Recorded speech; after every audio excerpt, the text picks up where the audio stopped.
দর্শক এই বিষয়ে বিস্তারিত জানাতে বান্দরবান থেকে যুক্ত হচ্ছেন সহকর্মী আবুল বাশার নয়ন। নয়ন, আমি দর্শককে যেমনটি বলছিলাম যে যৌথ অভিযানে কেএনএফ এর প্রধান সমন্বয়ক গ্রেফতার হয়েছেন। তো এই বিষয়ে বা এই অভিযানের বিষয়ে আর আপনার কাছে নতুন কি তথ্য আছে? আর আরেকটি বিষয় আমি যুক্ত করতে চাই যে এই অভিযান পাহাড়ে শান্তি ফেরাতে ভূমিকা আদৌ কি রাখবে, কি মনে হচ্ছে আপনার? জ্যোতি, আসলে কেএনএফকে দমানোর জন্য অনেকটা কুমোর বেঁধে নেমেছে প্রশাসন।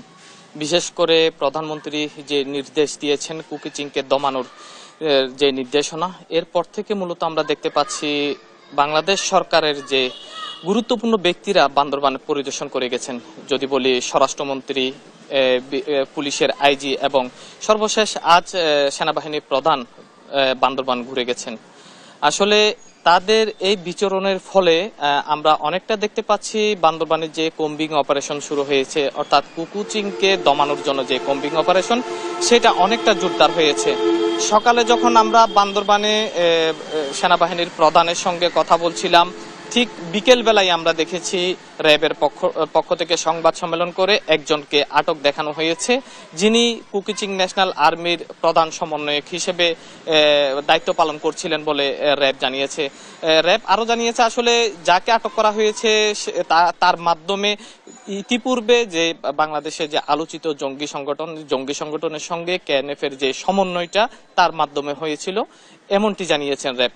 আসলে এমন পরিস্থিতিতে বিশেষ করে আমি যদি বলি রুমা উপজেলায় এখনো অনেকটা থমথমে অবস্থা বিরাজ করছে। স্বাভাবিক মানুষের যে জীবনযাত্রা স্বাভাবিক হচ্ছে, তবে যে আতঙ্ক, যে ভয়, সে ভয়টা আসলে কাটছে না কোনোভাবে। কারণ যে নতুন করে যে অভিযান শুরু হচ্ছে, কম্বিং অপারেশন হচ্ছে, সাধারণ মানুষের মাঝে একটি ভয় আসলে স্বাভাবিক কাজ করে থাকে, কখন কি হয় এমন একটি মানুষের মাঝে শঙ্কা আসলে কাজ করছে। আমরা আসলে দেখেছি প্রশাসনের পক্ষ থেকে কুকুচিংকে দমানোর জন্য যে প্রস্তুতি, ব্যাপকভাবে প্রস্তুতি নিয়েছে। আমরা দেখেছি র্যাবের সংবাদ সম্মেলনে দুটি অস্ত্র উদ্ধারের কথা জানিয়েছে র্যাব, একজনকে আটকের কথা জানিয়েছে। একইভাবে যে আইন শৃঙ্খলা বাহিনীর যারা বান্দরবানে দায়িত্ব পালন করেন, বিভিন্ন বিভাগের পক্ষ থেকে আমরা আসলে জেনেছি কুকুচিং যে আলোচনা চলাকালীন যে সন্ত্রাসে জড়িয়ে পড়ে তাদের দমানোর জন্য যে প্রক্রিয়া, সেটি তারা করে যাচ্ছেন। তবে এখানে একটি বিষয় আসলে আপনাকে জানিয়ে রাখি, আমরা গতকাল স্বরাষ্ট্রমন্ত্রী যখন বান্দরবানে এসেছিলেন, তিনি বলেছিলেন যে কুকিচিং জনগণ যদি চায় সেক্ষেত্রে কুকিচিং এর সঙ্গে যে স্থগিত হওয়া আলোচনা সেটি হতে পারে, এমনটি জানিয়েছিলেন স্বরাষ্ট্রমন্ত্রী। কিন্তু আজ সকালে যখন সেনাপ্রধান বান্দরবানে জুন সদরে আমাদের সঙ্গে কথা বলছিলেন, তিনি আসলে যেটি বলেছেন, কোনোভাবেই কোনো সন্ত্রাসী গ্রুপকে ছাড় দেওয়া হবে না।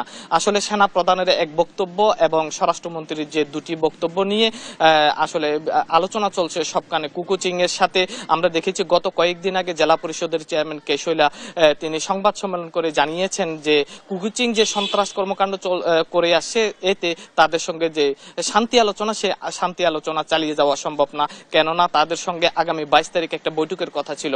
এই বৈঠকের আগেই তারা বান্দরবানের থানচির সোনালী ব্যাংক এবং কৃষি ব্যাংক এবং রুমা উপজেলায় সোনালী ব্যাংক লুট করেছে, তারা সোনালী ব্যাংকের ম্যানেজারকে অপহরণ করেছিল, পুলিশের অস্ত্র লুট করেছে, আনসারের অস্ত্র লুট করেছে। আসলে এমন পরিস্থিতি হঠাৎ করে কেন কেএনএফ আবারও তাদের অস্ত্র হাতে তুলে নিয়েছে, এই বিষয়টি আসলে সর্বত্র আলোচনা চলছে। অনেকের মাঝে প্রশ্ন উঠেছে কুকুচিংকে আসলে কারা অস্ত্র দিচ্ছে, কারা সাহস যোগাচ্ছে, কারা এ সন্ত্রাসে লিপ্ত করাচ্ছে, এমন নানা প্রশ্ন ঘুরপাক খাচ্ছে। আসলে এই ছিল আমার কাছে বান্দরবান থেকে সর্বশেষ। চলে যাচ্ছি স্টুডিওতে। আমাদের সহকর্মী আবুল বাশার নয়ন যুক্ত হয়েছিলেন।